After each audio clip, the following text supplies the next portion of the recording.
Okay, family, this Fry Guy here with the Slight Research Show, episode 5. I did some slight research that blew my mind and also broke my heart. The statistics on us, family, blacks in America is genocide. The amount of black humanity that goes missing every year, it's amazing, man. It's sad. You know, I'm gonna highlight some sisters and some local sisters that's making a difference. You have to know to grow. Let's get into this research. Facts, not fiction.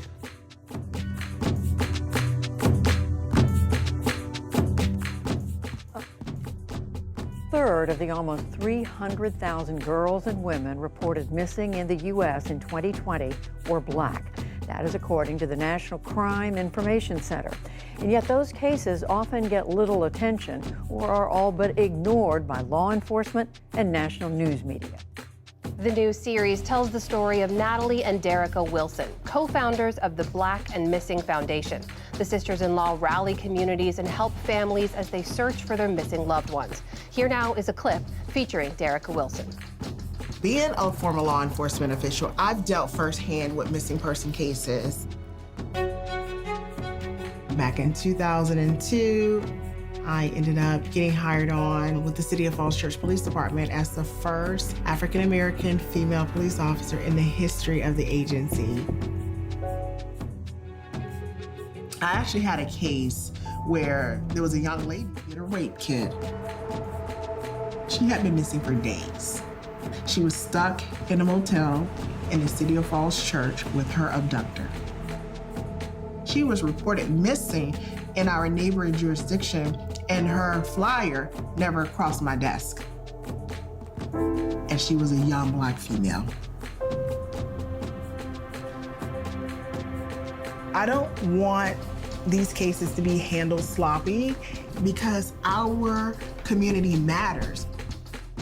But it also takes all of our attention. The news turns to it, police officers, the FBI, everybody does everything possible when a white woman goes missing. Dr. Kay Wise Whitehead is talking about what's come to be known as the missing white woman syndrome. She's the founder and director of the Carson Institute for Race, Peace, and Social Justice at Loyola University of Maryland. Truly, I want them to be found. I want their families to be made whole and restored.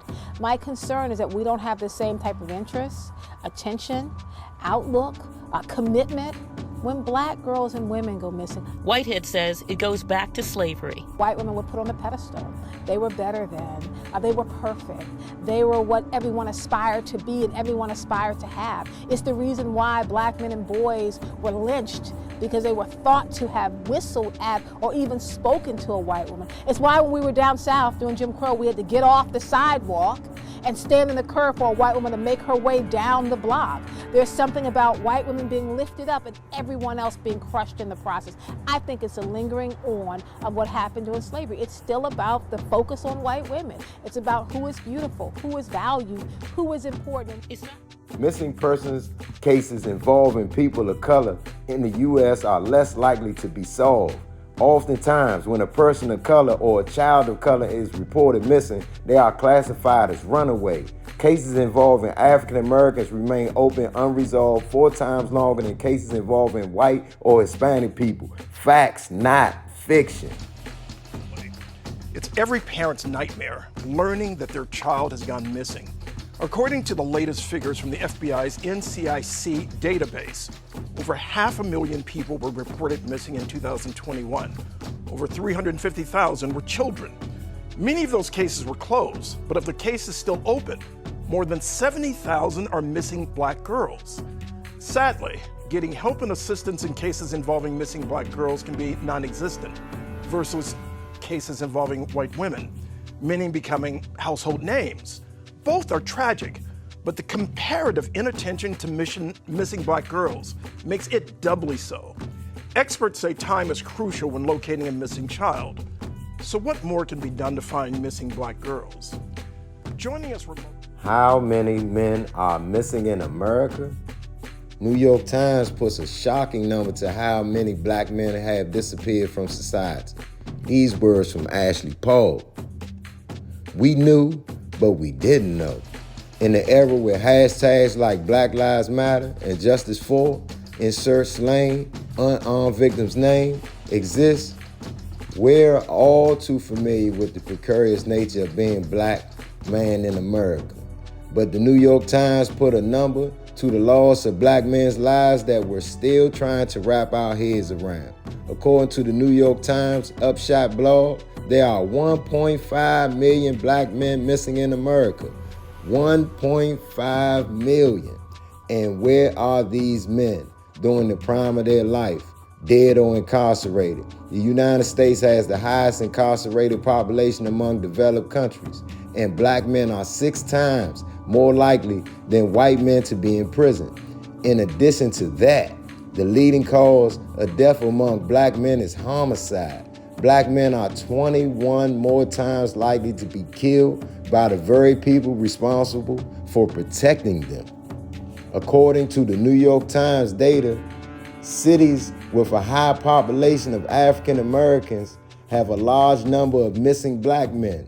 The city with the largest proportion of missing black men to black women was Ferguson, Missouri, with 40 missing black men for every 100 black women. North Charleston, South Carolina has a gap larger than 75% of American cities with 25 black men missing for every 100 black women. These locations' significance aren't at a loss to us. On average, for every 100 black women not in jail, there are only 83 black men. There's only 1 missing white man for every 100 white women. Facts, not fiction. Media ignores missing black and indigenous women. Black girls and women go missing at high rates, but that isn't reflected in news coverage of missing person cases. In 2020, of the 268,884 girls and women who were reported missing, 90,333, or nearly 34% of them, were black, according to the National Crime Information Center. Meanwhile, black girls and women account for only about 15% of the U.S. female population, according to the census data. In contrast, white girls and women, which include those who identify as Hispanic, made up 59% of the missing, while accounting for 75% of the overall female population. Facts, not fiction.